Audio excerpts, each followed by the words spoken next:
Hello again and welcome back to English Today. This is DVD 14 and the second DVD of your upper intermediate level. And in this DVD, we'll begin with another 2 episodes of our story, That's Life, and then our special TV programs. Our cinema expert will be talking about the film Casablanca. And then in our travel section, we'll be talking about ethical travel.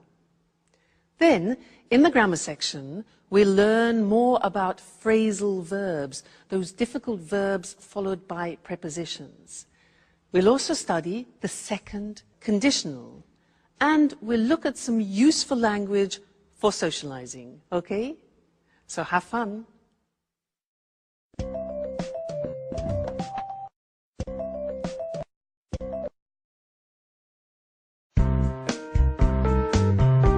Really?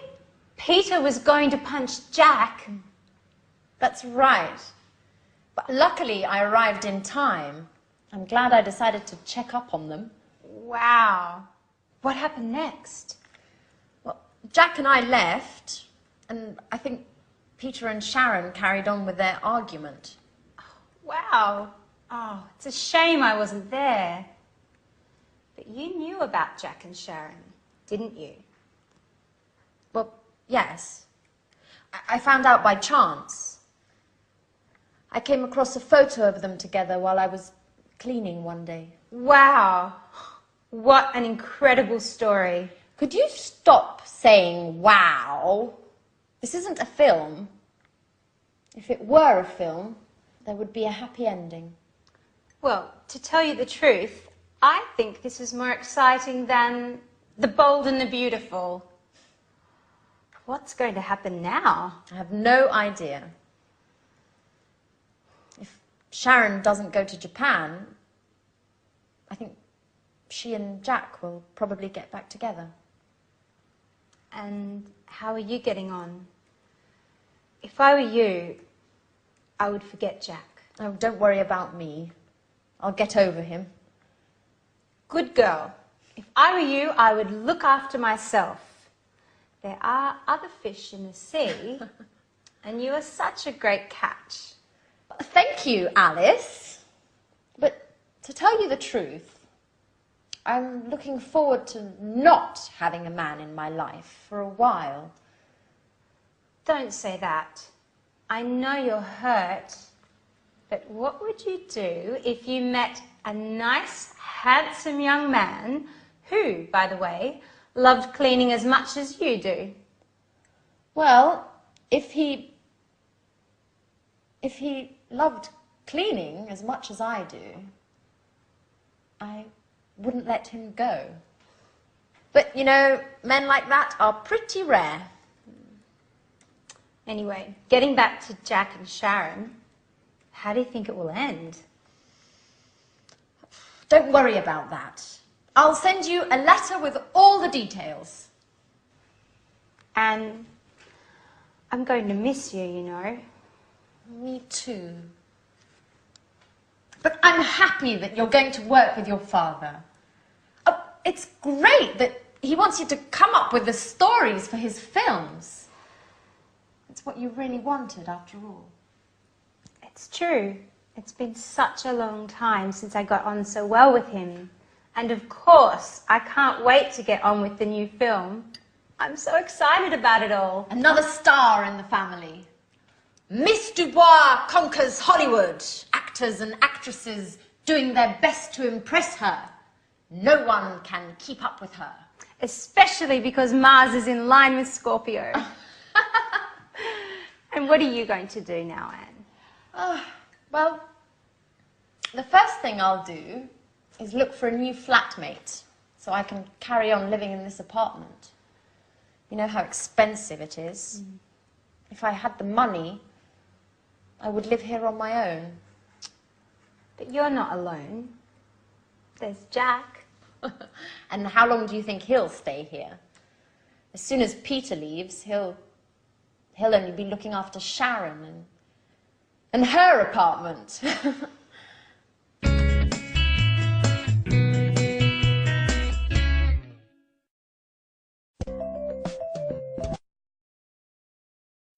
Hello again and welcome back for another lesson in your live TV program of English language. I want to look more closely at the dialogue that they just had because they are using some very interesting verbs called phrasal verbs. Now, a phrasal verb, let me give you an example. I'm glad I decided to check up on them. Now, this is a verb with some prepositions. What happens is the verb itself changes its meaning, and it's actually sometimes very difficult to guess what it means. So, when a verb has a preposition, or even two prepositions after it, and it changes its meaning, its original meaning, we call it in English a phrasal verb. So what I want to do with you now is to use the board and also the examples that there were in the dialogue, and we'll see that there are two groups. In fact, the screen will be divided into two groups. One will be two-word phrasal verbs, and the other is three-word phrasal verbs. Let me explain a little bit better. For example, Anne said, the example before, I'm glad I decided to check up on them. You see that? To check up on them. Check with two prepositions. Now, this verb, to check up on them, means to look at something more closely, to examine something more in depth. All right, so that is the new meaning. Anne then said, I think Peter and Sharon carried on with their argument. Now, carry usually means this, you pick something up and you carry it. If you add prepositions, so the example here is to carry on, it changes meaning, and carry on here means to continue. So, I think Peter and Sharon carried on with their argument means to continue their argument. All right? So, let's carry on. Then Anne said, I found out by chance. Found out, that becomes the meaning of discover. I discovered something. Okay, so find out. Next one. She said, I came across a photo. Now, came across. Very difficult to understand what that means. Because in this context, to come across, it means to find something or to find someone by chance. She says, I came across a photo of them together while I was cleaning one day. Okay, you see, they're not easy, quite complicated. Anne then said, I think she and Jack will get back together. So, look at that. That is a three-word phrasal verb. There are two prepositions, to get back together, and that means to become a couple again. Okay, to reconcile, get back together. Then Anne said, oh, don't worry, I'll get over him. Interesting, impossible to guess the meaning. Get over means to forget about. I'll get over him means I'll forget him, all right? Alice says, if I were you, I would look after myself. Look at that one. Look after, again, difficult to imagine. It means to take care of. Take care of yourself. So, if I were you, I would look after myself. Good. Next one, there are two more. It's been a long time since I got on so well. Now, to get on with means to have smooth relations with a person. It means that the relationship is going well without problems. To get on with. And the last one. Anne says, I'm looking forward to not having a man in my life. Again, look at that. To look forward to. Again, very interesting. This has two prepositions, look forward to, and it means that you think of an event in the future with pleasure.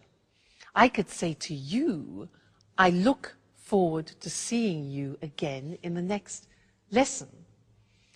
All right, so these are the phrasal verbs, very difficult. People hate them. And they say, well, why don't you use easier verbs in English?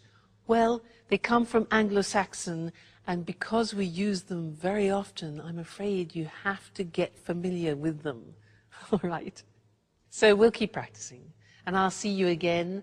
I look forward to seeing you again in the next lesson. Okay? Bye.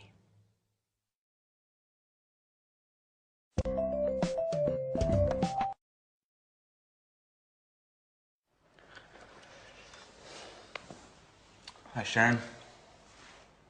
Could I speak to you for a moment? Sure, Peter. I'm listening. You know, I thought a lot about what you told me.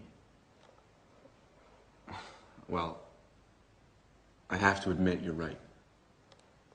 I haven't been paying very much attention to you.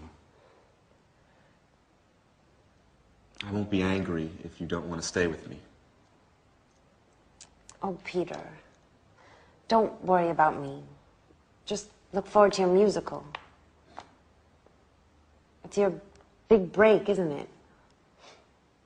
If you weren't so committed, you wouldn't be the man for the job now, would you?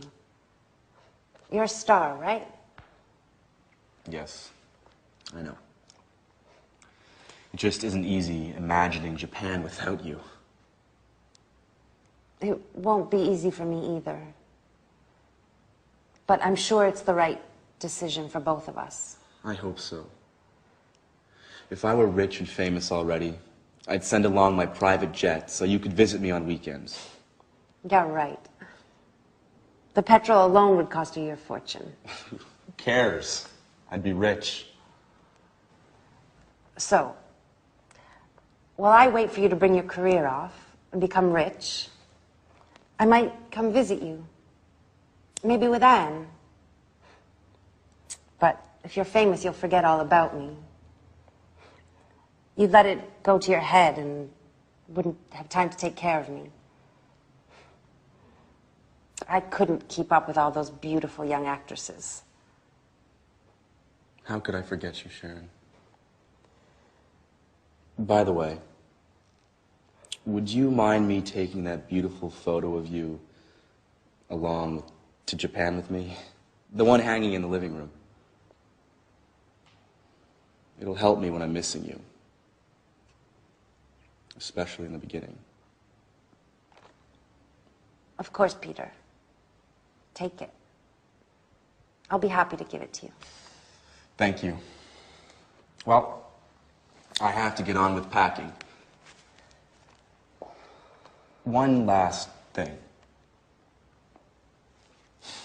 If we were to meet in a few years, in two apartments close to each other, you with your new boyfriend, would you pretend not to know me like you did with Jack? Why do you ask me that? I don't know. Just curious. I guess it would be fun to meet you somewhere else and have a little secret between us two.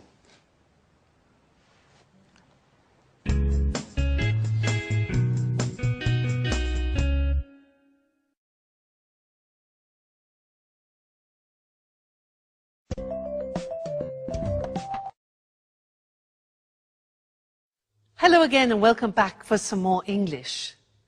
Did you hear Peter say to Sharon, if I were rich and famous, I would send along my private jet so she could visit him at weekends? If I were rich and famous, I would send along my private jet?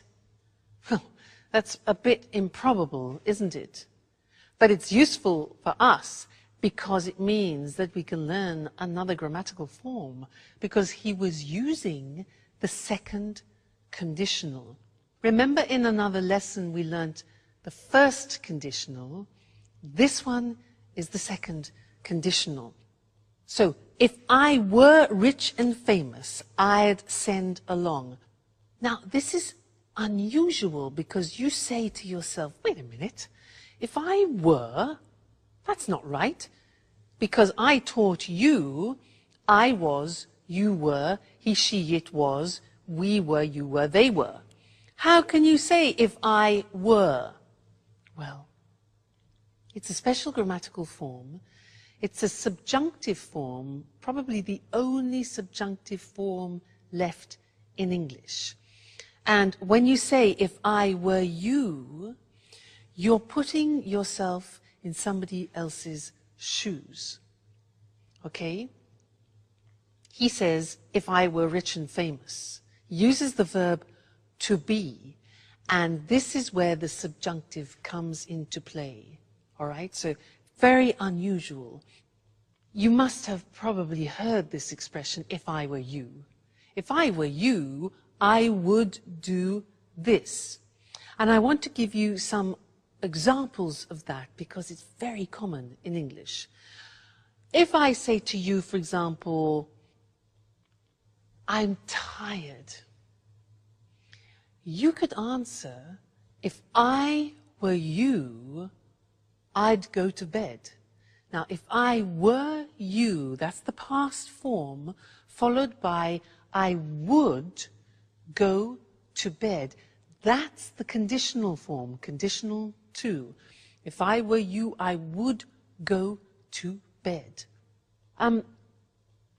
Another example, smoking, yeah? I say, look, I can't stop smoking. I want to stop smoking, but I can't. You could say to me, well, if I were you, I'd go to a hypnotist, for example. One possibility, why not? If I were you, I would.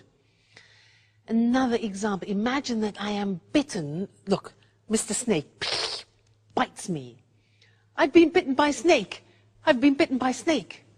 You could say to me, well, if I were you, I would suck your blood out. Or, if I were you, I would go immediately to a doctor. So do you see how this works? If I were you, I would. Let's go to the screen now because I want to show you that example and also normal examples of the second conditional. So, we use the second conditional when something is improbable. That's why we use if. Let's look at some normal examples. We have if plus the simple past and then would and the infinitive. So a typical example is, if I won the lottery, win 1-1, I'd buy a house. Yeah. If I won the lottery, I'd buy a house. I would buy a house. It's improbable, but if he didn't smoke, negative, past, negative, he wouldn't need an operation. You see, if plus the simple past in the negative and then would in the negative. If you ate less, you would lose more weight. If you ate less, you'd lose more weight. All right, so those are normal examples of the hypothetical situations of the second conditional. And now let's get back to the example I did with you. If I were rich and famous, remember that? If I were. In the episode it was, if he were rich and famous, he'd send an airplane to Sharon. Okay? If I were you, I would forget Jack. If I were you, I would forget Jack. If I were you, I would continue studying with me and English today, if I were you.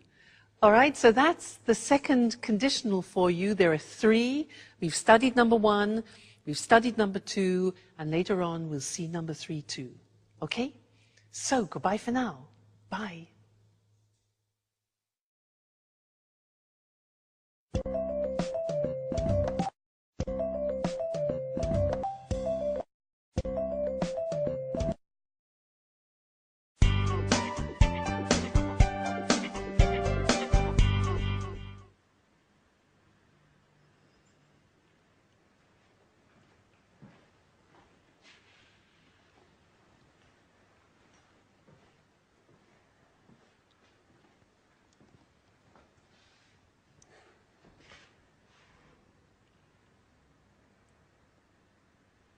So it's just you and me, isn't it, Anne? Well, really, it's just me, all alone. Are you still angry? No, I was just joking. Of course, it'll be difficult to forget a man like you. You're just pulling my leg now, aren't you, Anne? I wanted to say, if it had been a different time in my life, or if there weren't Sharon, maybe we would, or rather, maybe we could. Too many ifs, Jack. Anyway, I'm happy for both you and Sharon. Really. You know, I adore love stories with happy endings. Hey, don't jump to conclusions. Sharon just left Peter. Okay. Let things take their natural course. You know, as Alice would say if she were here. I really miss her craziness. And her jokes. The house just isn't the same without her. That's true. She always had something to say.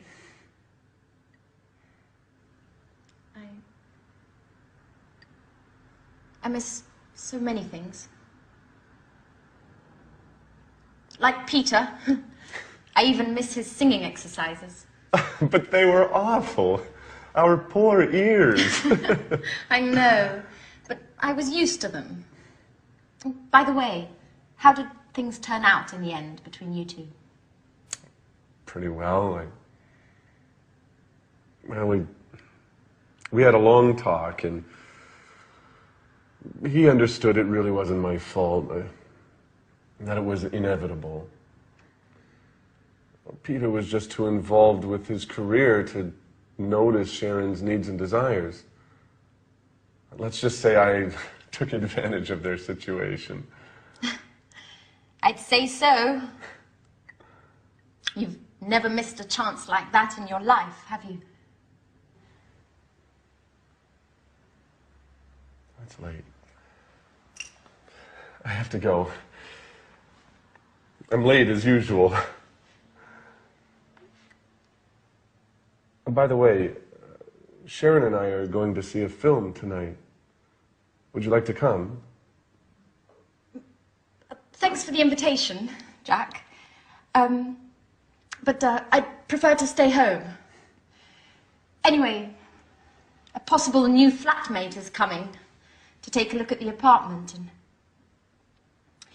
well, his name's Nick. Well, actually, I've got to get things tidied up. That's right. Cleanliness is next to godliness, huh? Don't work too hard, Anne. Perhaps Nick is less tidy than Alice and I put together. Oh, no. I lost the battle with you two, but it's time to put an end to all this chaos. I'll ask him all the right questions, but if I get the feeling he doesn't like cleaning, I won't let him in the door.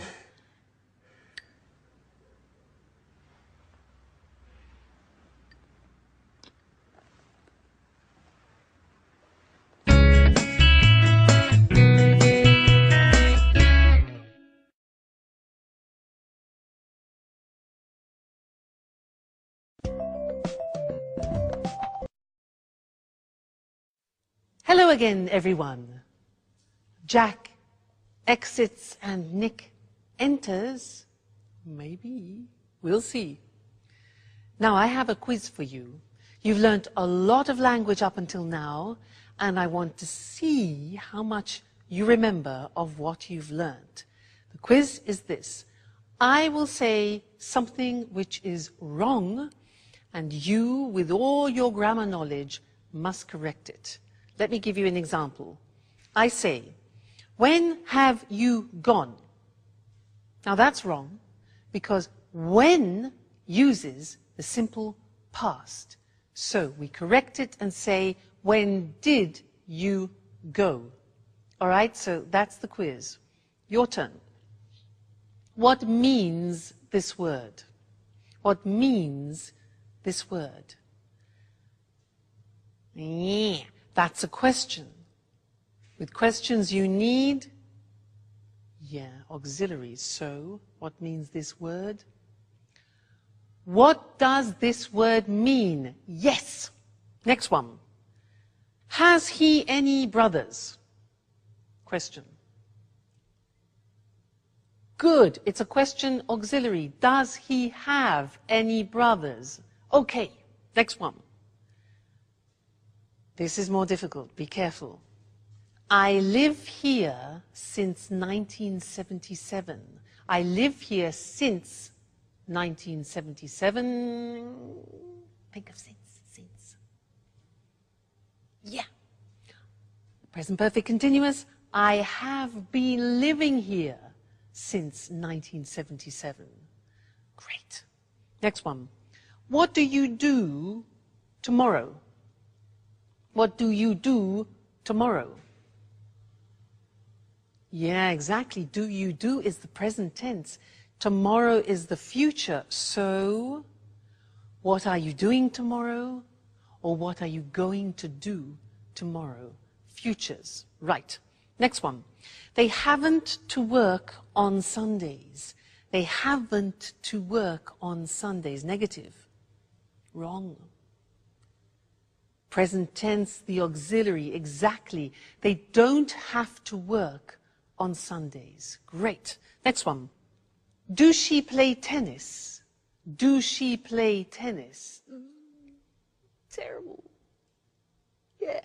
Exactly. Third person. So, does she play tennis? Excuse me. Next one.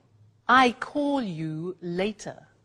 I call you later. Think of this. Snap decision. So it becomes exactly, I'll call you later. Great. Next one. He just left. He just left. Okay, we have just. With just, we use genie, just, ever, already, never, yet. Present perfect, so, yeah, he has just left. He has just left. Great. This one here. If I would know, I would tell you. If I would know, I would tell you. Not possible. Second conditional. If I knew, fantastic, I would tell you. And the last one. How much it cost. This is a typical mistake. How much it cost. It's a question. You need an auxiliary. So that's it. How much does it cost? Fantastic. You're great. Great students. Keep on studying like this and you'll be able to speak English like me at the end of the course. All right? Great. Well, take care. Keep studying. See you in the next lesson. Okay? Bye.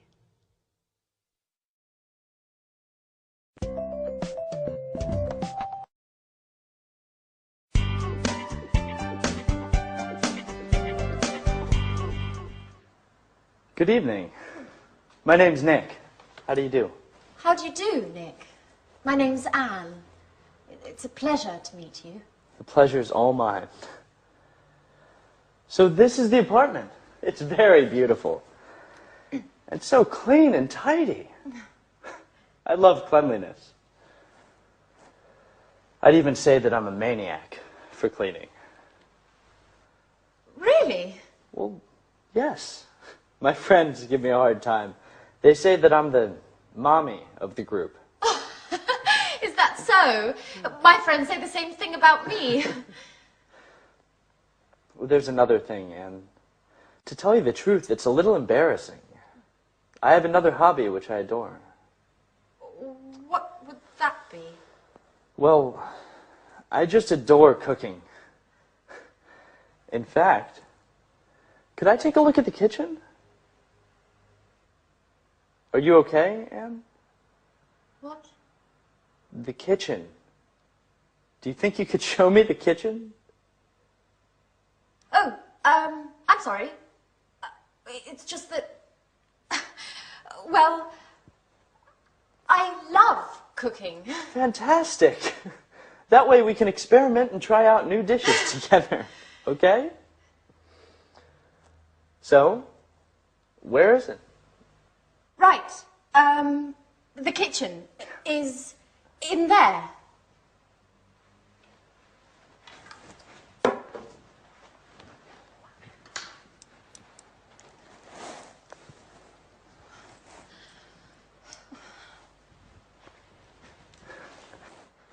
Great.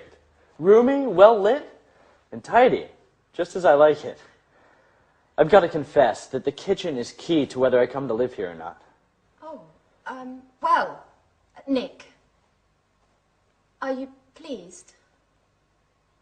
I mean, with the apartment. Oh, yes. It's very lovely. I like it very much. Not only the apartment. Thank you. So, when would you like to move in? Well, if it's all right, I'll move in tonight. I just need some time to get my things. Oh, that's great. Well, I'll cook up some dinner while you get your things, and then you can tell me what you think. I'm sure I'm not as good a cook as you. I'm not so sure. I'll go get my things. I'll try to hurry up, and then I can give you a hand. You know what, Anne? I think we're going to get along well.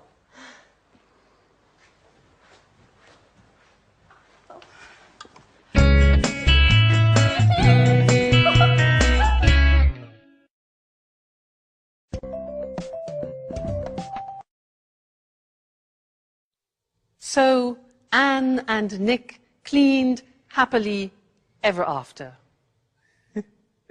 Now, in the last episodes, we have seen lives changing, we've seen people saying goodbye, and I want to look at that language that we use when we say farewell. Farewell, in English, is a word which means stay well in the future.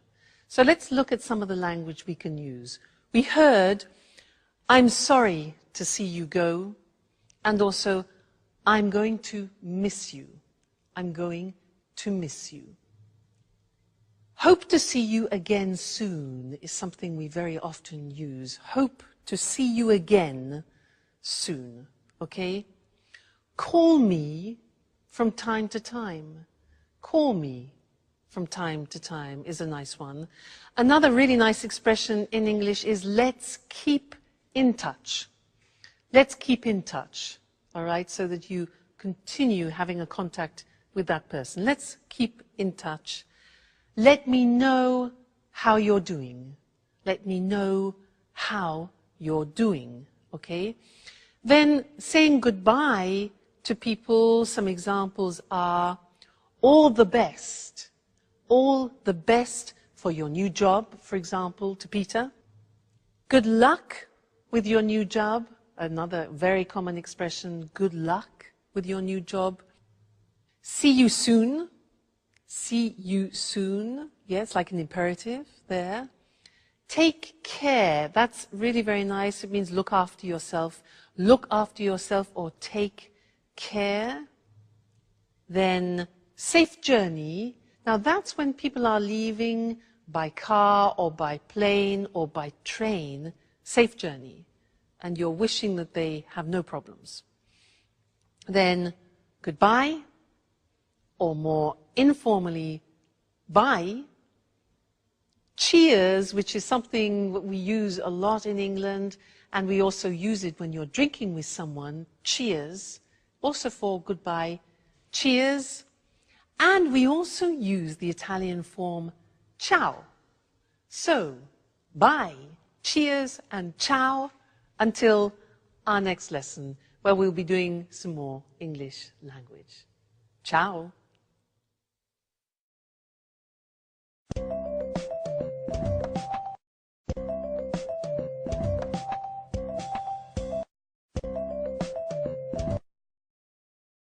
Hello, hello. I'm Lucy Ross, and this is Talk Cinema. And today, with our cinema expert, Sanjeev Gupta, we pay homage to one of the most popular films of all time, an unforgettable Hollywood masterpiece. I don't think I need say more. I'm sure you all know the film we're going to talk about today, Casablanca. Casablanca. The amazing cast, the fantastic script, and of course the unforgettable story. Yes, there'll always be a place in my heart for Casablanca. And not only in your heart, Sanjeev. Well, let's try to explain to our viewers why this film is so popular. First of all, there are the performances of two of Hollywood's greatest actors, Humphrey Bogart and Ingrid Bergman. And secondly, it's a film that was able to bring romance together with the serious theme of resistance to the Nazis. The end result is a passionate love story brimming over with emotion. Yes, you just can't forget the wonderful performances of Humphrey Bogart and Ingrid Bergman. Could you run through the plot for us, Sanjeev, just to jog our viewers' memories? Sure. Casablanca takes us back to a wartime Europe of Nazis and freedom fighters. The film, directed by Michael Curtiz in 1942, focuses on the character of Rick Blaine, a cynical American who has escaped from occupied France to open an upmarket jazz bar in the Moroccan city of Casablanca. He has to choose between his love for Ilsa and his duty to help her husband Laszlo, a resistance leader, to escape from Morocco to continue his fight against the Nazis. Ilsa first met and fell in love with Rick in Paris. She believed her husband had been killed by the Nazis. When she discovers that Laszlo is still alive, she leaves Rick abruptly without explanation and returns to Laszlo, leaving Rick feeling betrayed and bitter. In the end, Rick sacrifices his love and helps Laszlo and Ilsa to escape to Lisbon. Wow, that's it, yes. Who can forget Rick's famous line to Ilsa as she gets on the plane at the end of the film? We'll always have Paris. That's true. There are also several other famous lines in the film. For example, when Rick says to Ilsa, "Here's looking at you, kid." Or when Ilsa says to Sam, the piano player, "Play it, Sam, play." Wait a minute, what's the name of that song? Oh yes, I remember. As time goes by, I've sung it so many times. But tell us, am I correct in thinking the film won an Oscar? 3 Oscars for Best Picture, Best Director and Best Screenplay. It was a big hit in 1942 and has been ever since. Casablanca represents Hollywood at its best. A film with undying universal appeal. The film is still shown regularly in America. Really? Do you mean on TV or in the cinema? Both, actually. You know, colleges across the USA show the film every year during the week of graduation exams. This has helped keep the film popular. Well, it certainly is an unforgettable film. That's Casablanca. Thanks to our expert, Sanjeev. Goodbye, Lucy. Goodbye. And goodbye, everyone. See you again soon with the next edition of Talk Cinema. So, have you seen Casablanca? It really is an unforgettable masterpiece. We say something is unforgettable when it's difficult to forget. Casablanca is unforgettable because it's such a good film. We call it a masterpiece.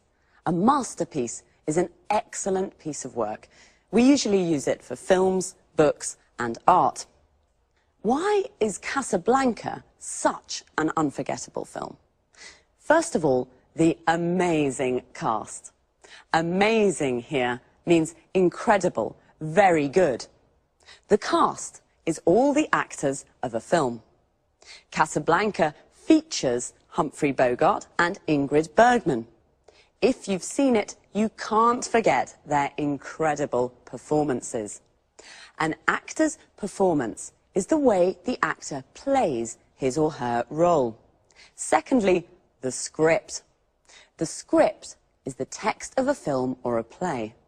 In fact, Casablanca won 3 Oscars, one for the best screenplay. The screenplay is another word for the script. It won Best Director. The director was Michael Curtiz. We say it was directed by Michael Curtiz. And it won Best Picture. Best Picture means best film. I'll quickly run through the plot to jog your memories. What does all that mean? To run through something means to make a brief summary. The plot is the storyline, what happens in the film. And to jog someone's memory means to help them remember. Sanjeev jogged my memory. He made me remember some famous lines from the film. A line is something an actor says in the film. One of the most famous lines is, "At the end of the film, we'll always have Paris." Notice how we say, "at the end of something," but "in the end" means finally, after some time. And now it's time for me to say goodbye. So, see you all next time. Bye.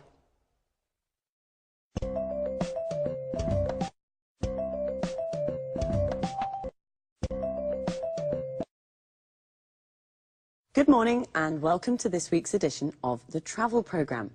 In the studio with me, as always, is Christine Oteng, our travel expert. Good morning, Lucy, and hello to everyone. Are you dreaming of your next holiday? You can't wait to get away from it all. Thinking of going to an exotic, tropical destination? Well, let's have a look at some suggestions that will make your travels more rewarding and help local people too. So, over to you, Christine. Thanks, Lucy. Well, the golden rule for a true traveller is to respect the culture and environment of the country you're visiting. This is why I want to talk today about ethical travel. I'm not talking here about a weekend in Paris or a week on a Greek island, but more about tourism to more distant locations in poor, developing countries. Ethical travel is all about what to do when you're on holiday in one of these countries. Can you give an example? Sure. To start with, before you leave home, try to choose a travel company that gives part of its profits to a fund that supports local community projects. You know, with traditional tourism, only a very small percentage of the income generated by visitors actually goes to local people. Most of the money that tourists spend goes to multinational companies. Usually, these companies take their profits out of the country and do very little to help local communities and the local environment. You're right. The tourist industry can be a very cutthroat business. So, do you have any other suggestions on how we can travel ethically? Sure. Choose a resort that is built with local materials in the local style, or stay in local family-run hotels. Shop and eat where local people do. Use public transport and try to learn a few words of the language before you leave home. The only way to really get to know a country is to get in touch with local people. So, it can be useful to read up on the place you're going to visit and its culture before you leave home. Of course, tourists usually see the local culture as something colourful and exotic without really understanding it very well. It's important, though, to learn about local traditions and to respect them. Do this and your holiday will be much more rewarding experience. One more thing. Do remember to always ask before taking photos. And what about shopping? Is this against the concept of ethical travel? Absolutely not. Shopping's always fun, but do use your head when shopping. I mean, try to buy souvenirs from local markets and always pay a fair price for goods. Bargaining's fine, but don't beat the locals down too much. One important thing, never buy souvenirs made from endangered species. This is illegal and damages the local ecosystem. Fine. So an ethical traveller is a responsible tourist who knows how to combine the joys of travelling with a respect for the local culture and environment. Any more advice for us, Christine? Yes, just one last thing. Follow these suggestions and your travels will be a lot more rewarding and much more fun. I'm sure they will be. Well, thanks, Christine, for your really useful tips on how to be an ethical traveller. Well, that's all we have time for today, so goodbye, Christine. Goodbye to all travellers, and remember, travel ethically and enjoy your holidays more. See you soon with another edition of the Travel Programme. Goodbye. Well, I can't wait to get away from it all. I can't wait is an expression that means you're looking forward to something. To get away from it all means to have a holiday and leave your daily life behind. Today, Christine gave us some tips on how to be an ethical traveller. A tip is a piece of advice, a suggestion. First of all, what is ethical travel? It's travel that respects the local culture and environment. Local means from a specific place. For example, the local people are the people that live in a place, and the local culture is the culture from that place. The environment is the world that surrounds us, all the social, physical and cultural conditions of a place. Christine gave us a golden rule, a rule that should not be broken. The golden rule for an ethical traveller is, in fact, to respect the local culture and environment. She also suggested choosing a travel company that gives some of its profit to local communities. A community is a group of people living in the same area. A travel company is a company that organises tours to various parts of the world. And you should read up on the place you want to visit. To read up on something means to research and get information about something. The best place to stay is in a family-run hotel. Family-run means it's owned and managed by a family. And when you go shopping in a market, bargaining is okay. To bargain means to decide the price with the seller. If something costs $20, you bargain to pay $15. But don't beat the locals down too much. To beat someone down means to force them to reduce the price of something. That's all for this week. See you again soon.